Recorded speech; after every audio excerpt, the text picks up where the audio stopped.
Hey, good evening, everybody. Dan here, Ultimate Boston Red Sox Collector page on Facebook and YouTube videos. First off, I want to say thank you to all of my new subscribers. I had a little bit of a burst after my last video. My last video was a response to G's Mikey's tabletop display challenge that he was putting out there in honor of his 600th subscriber. So congratulations to him for his 600 subscribers. I did see a push in subscriptions. I did actually, I believe I got 6 new subscriptions since I did that. So I'm up to 22 now. So I feel a little bit better. Got some new viewers. I've had a lot of great comments, a lot of great feedback. Obviously, my tabletop display was I cheated a little bit and filmed my 3 aluminum display cases out in the other room that have my certified Red Sox autograph cards of some of the more important Red Sox players. I also have a binder that has over 100 cards of rookies and prospects who just never made it, and maybe some guys that had one autograph card issued of them that never really had an impact on the team. So I may do a video of those at another time. But I was happy to do that video, and it is actually helping me branch out a little bit more. Got, again, new subscribers, new viewers. That's always good. New comments. That's always great. I'm going to try to respond to a lot of those comments now. It is helping me to get some new subscribers and new viewers. So I appreciate all of you.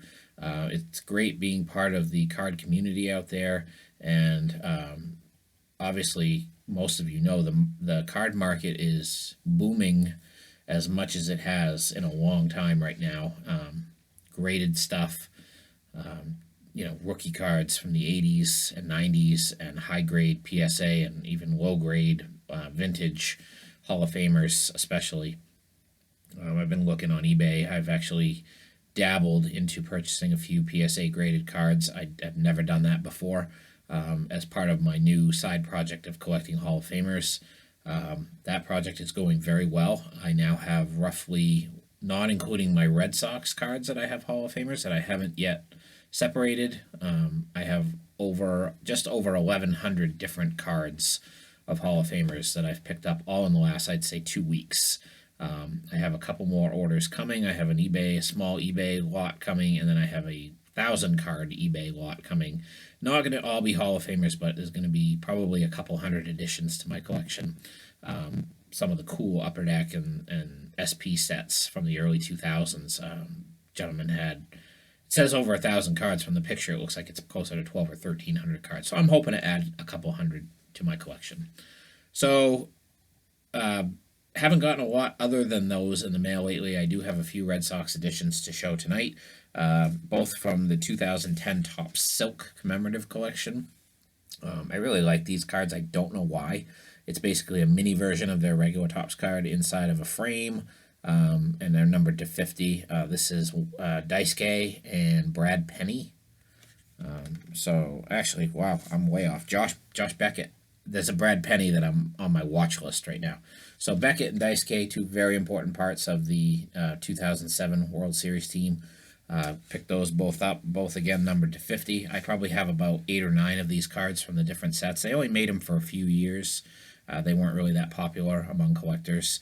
But I saw these 2. Again, I put them on my watch list, and I got made an offer to buy them for about $1 less for each card. And of course, with combined shipping, I got a good deal. I think I paid about $6 with shipping for these 2 cards, so I was happy with that. The only other Red Sox related items I've gotten in the last few days, as I mentioned before, I have over 500, probably closing in on 600 different Red Sox publications, whether that be yearbooks, programs, media guides, and then magazines with Red Sox on the cover. Now I have the old Die Hard magazines, the newspaper style ones. I have almost a complete run of about 8 or 9 years that I picked up last year that I finally got to sleeving and sorting a couple months ago. And I'm not missing very many of those for like an 8 or 9 year stretch. I have Sports Illustrated, Sport Magazine, Baseball Digests, Beckett magazines, baseball cards magazines, any sports collectibles magazines, and I have other commemorative magazines from their World Series wins, things like that. Probably over 600 now.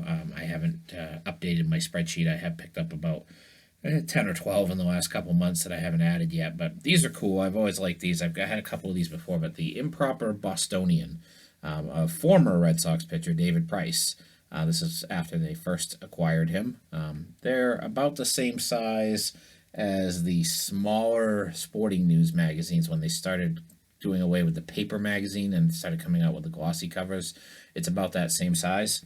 So that one's kind of cool. And then this one is of Chris Sale. Got him from the same seller. He had them listed separately. Again, put them on my watch list. Seller made me an offer. I inquired about shipping. He combined shipping on them. So I got a good deal. It took about 3 weeks for me to get them. He sent them medium mail, which is what he probably should have sent them. And I didn't pay a lot for shipping, so the mail is moving slow right now. If I haven't mentioned it before, I work for the post office. I'm a supervisor at my local post office, so I know how things are going right now, how slow things are. But I also know how much people are ordering through the mail right now. Our Amazon volume is like Christmas in our facility right now, and no signs that it's slowing down anytime soon either. So just be patient with your packages, people. I'm still waiting for my order from Burbank Sports Cards in California. It's been 17 days since I placed that order, and it still doesn't even show that it's left their facility yet. This happened the last time I placed an order too. I got the order in about a week or 8 days. And there was never any updates on the tracking, and that's what I'm seeing a lot of right now in my professional life working for the post office, and in my collecting life being recipient of a lot of packages in the mail.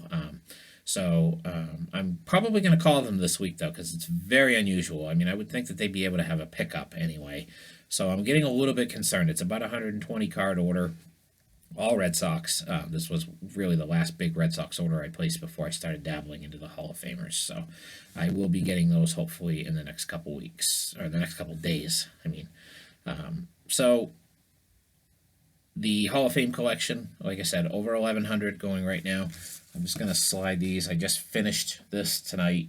I mentioned before, I'm putting all my insert cards into top loaders that I have.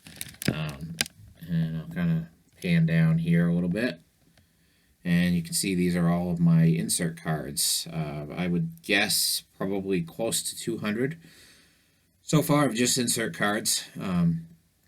Some of them are just really cool to look at. They range from the, I would say, late 80s right up until 2019. I don't think I have any. I have a couple 2020s in there too, but that's been my focus lately. I have 2 binders. I got to the hobby store yesterday, picked up 2 binders and a box of Ultra Pro pages, and I've literally used up every page, and they're almost all, well, they're not almost all full, but they're very close to being full. I still have another stack of about another 100 cards that I have to get added to that as well, and just going from there. And that I have that order coming in this week, hopefully. That'll make a nice addition to my Hall of Fame collection. So I'm going to also, before I close out this video tonight, I want to do just a quick overview of another section of my collection out in the other room.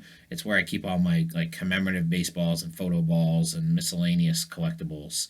I had a comment on my video asking, if I was going to start to show some of the non-cards in my Red Sox collection. I've had a few videos showing my pins and a few of my magazines and things like that, media guides, but I haven't really dabbled much into my non-card collectibles. So I'm going to switch over to the cell phone. Hopefully I can do this fairly seamlessly and just take a quick video of my hallway area out in the other room with some of those things. So I'm just going to swap over.